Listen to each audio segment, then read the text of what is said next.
હું ભાવનગરની અંદર બોરતાઓની પાસે ચાની લારી ચલાવું છું. ત્યાં ક્યારેક ક્યારેક વિદેશી લોકો પણ ચા પીવા માટે આવે છે.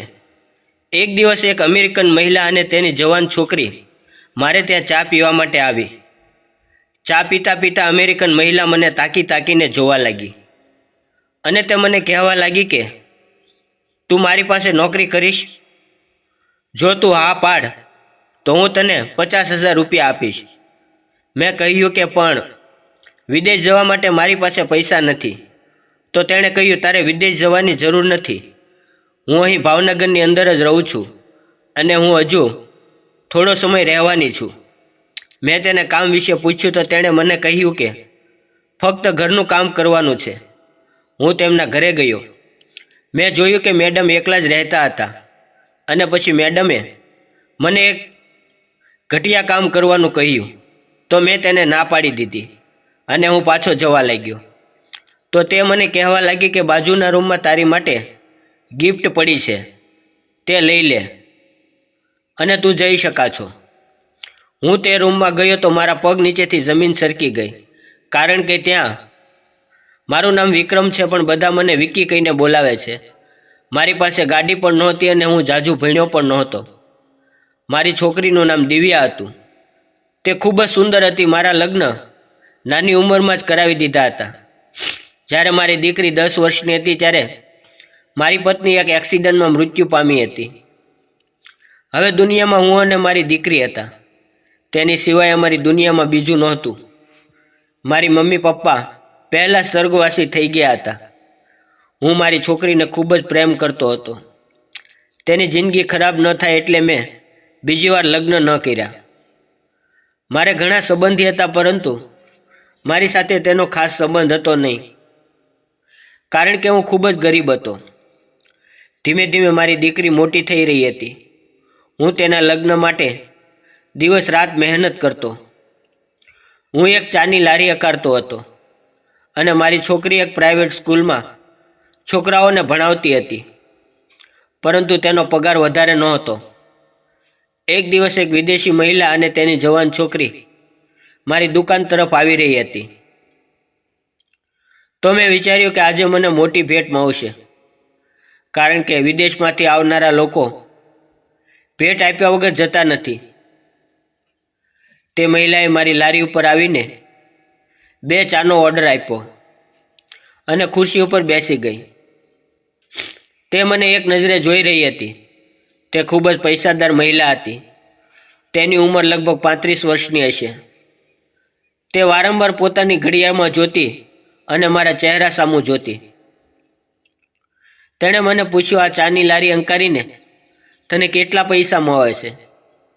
મેં કહ્યું, મેડમ, હું 9-10 હજાર મહિને કમાઉં છું. તે વધારે મારી સાથે વાત કરવા લાગી. મેં તેને આગળ કહ્યું, ખૂબ જ મુશ્કેલીથી મારું કુટુંબ ચાલે છે. તો તે મને કહેવા લાગી, આટલા પૈસામાં તો ઘરનો ખર્ચ પણ પૂરો ન થાય. મેં કહ્યું, તમારી વાત સાચી છે, પણ શું કરું? મારી પાસે બીજું કોઈ કામ નથી. હું પહેલાં શાકભાજી વેચતો હતો પણ તેમાં મને વધારે પૈસા મળતા નહીં, કારણ કે જે શાકભાજી ન વેચાય તે ખરાબ થઈ જતું, જેનાથી નુકસાન વધારે થતું. તો તે મહિલા કહેવા લાગી કે જો તારે કામની જરૂર હોય તો હું તને કામ આપીશ. શું તું મારા ઘરે કામ કરીશ? તો મેં તેને કહ્યું કે મને ઘરનું કામ કરવામાં કોઈ અનુભવ નથી. તો તેણે કહ્યું, ઘરકામ કરવા માટે કાંઈ ખાસ અનુભવની જરૂર નથી અને મોટો વજન પણ ઉપાડવાનો નથી. હું તને પગાર સારો આપીશ. મેં કહ્યું, તમે મને કેટલો પગાર આપશો? તો તેણે મને કહ્યું, 50,000 રૂપિયા. મારા હાથમાંથી ચાનું પેકેટ પડી ગયું. હું વિચારવા લાગ્યો કે તેના ઘરમાં મારા માટે શું કામ હશે. શું રસોડાનું કામ હશે કે બહારથી કોઈ સામાન લાવવાનો હશે? શા માટે તે મને આટલો મોટો પગાર આપવાના હશે? આટલો મોટો પગાર તો કોઈ સરકારી શિક્ષકનો પણ નથી. મેં કહ્યું, મેડમ, તમે મારી મજાક કરી રહ્યા છો. તમારા ઉપર ઈશ્વરની દયા છે એટલે તમે અમીર છો. એનો મતલબ એવો નથી કે તમે મારી જેવા નાના માણસની મજાક ઉડાડો. તો તે કહેવા લાગી કે હું તારો મજાક નથી ઉડાવતી, હું સાચું કહું છું. હું તને 50,000 રૂપિયા પગાર આપીશ કારણ કે તું તારા ઘર માટે દરેક વસ્તુ આસાનીથી લઈ શકે. હું ગરીબ માણસોને સહાય કરવા માંગુ છું, જેનાથી મારા મનને શાંતિ મળે અને પુણ્યનું કામ થાય. મેં તેને ધન્યવાદ કહ્યું તો તેણે કહ્યું, જો તું મારી સાથે નોકરી કરવા તૈયાર હોય તો તારે અત્યારે જ મારી સાથે આવવું પડશે. હું તને આજે કામ વિશે બધું જણાવી દઈશ અને કાલથી તારે નોકરી ઉપર આવી જવાનું છે. હું ખુશીથી નાચવા લાગ્યો. મેં ઈશ્વરનો આભાર માન્યો. સાચું કહું તો મને હજી પણ વિશ્વાસ નહોતો. મારા માટે આ બધું એક સપના જેવું હતું કે મને એવી નોકરી મળી જેની અંદર આટલા બધા રૂપિયા મળશે. મેડમે મને ગાડીમાં બેસવા માટે કહ્યું. હું પાછળની સીટ ઉપર બેસી ગયો તો મેડમે મને વચલી સીટ ઉપર બેસાડ્યો. હું ત્યાં આવીને બેસી ગયો. ગાડીમાં એસી ચાલુ હતું અને મને આ બધું સ્વર્ગ જેવું લાગી રહ્યું હતું.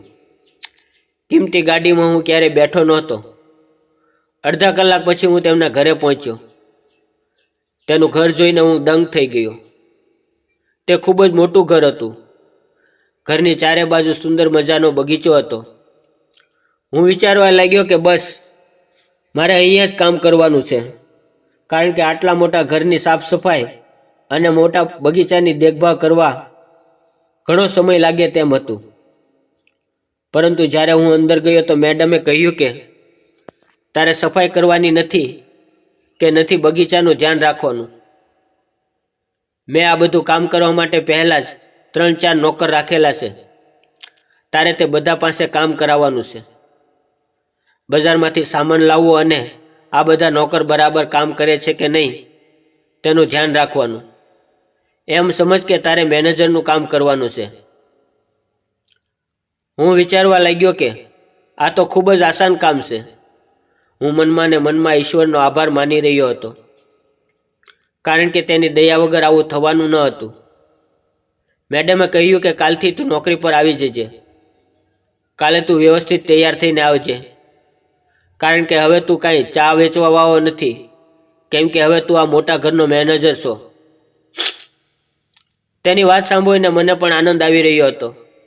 અચાનક મારી કિસ્મત બદલાઈ ગઈ હતી. રોડના કિનારે ચા વેચતા વેચતા હું એક મોટા ઘરનો મેનેજર બની ગયો હતો.